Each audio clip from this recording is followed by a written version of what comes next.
समस्त को सप्रेम साईराम। आसंतु सुनिबा आजिर प्रशांति अनुचिंता।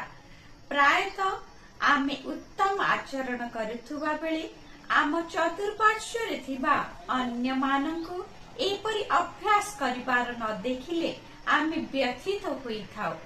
एही परि परिस्थिति रे आमर मनोभाव किपरि रहिबा आवश्यक।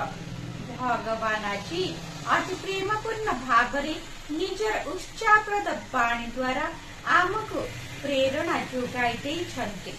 किछि व्यक्ति प्रश्न करिथान्ति, केवल सत्य सहित जड़ित हुई रहिले आमे किपरि जीवन निर्वाह करि पारिबा। ठीक अछि, तुमे जेकोसी भावरे तुमर समय अतिबाहित कले मध्य मृत्युठारु बचि पारिबो नाही। तेबे एक मिथ्यावादी होई मृत्युवरण करिबा अपेक्षा सत्य सहित जड़ित हुई मृत्युवरण करिबा वरन अति उत्तम। एहाकु प्रथमे निजे अभ्यास कर एवं अन्यर अधिकार को प्राथमिकता दिय।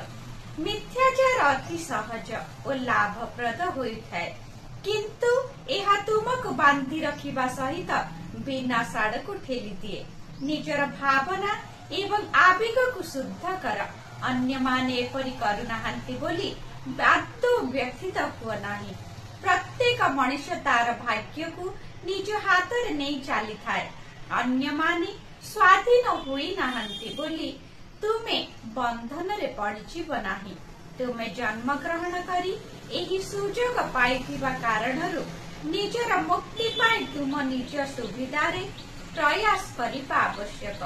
तुमर गोटिए नड़िया उद्यान रे 1000 नड़िया फल फली थाई पारे, किंतु पाखरे थिबा अन्य काहर उद्यान रे ताठू कम फली पारे।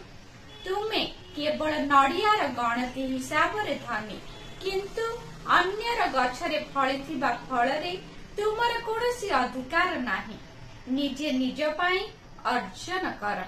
उक्त दिव्य संभाषणटी भगवान मार्च 29 तारिख 1965 मसीहारे सूचाई देइथिले। कहिबार तात्पर्य संसार क्षणिक स्वादरी एवं लोकमाने प्रदान करुथुबा सस्ता सम्मान देखि उत्फुल्लित होई जाओ नाही। भगवान का पवित्र कृपा और प्रेम प्राप्त करिबा पाई सर्वदा प्रयास जारी रख। जय साईराम।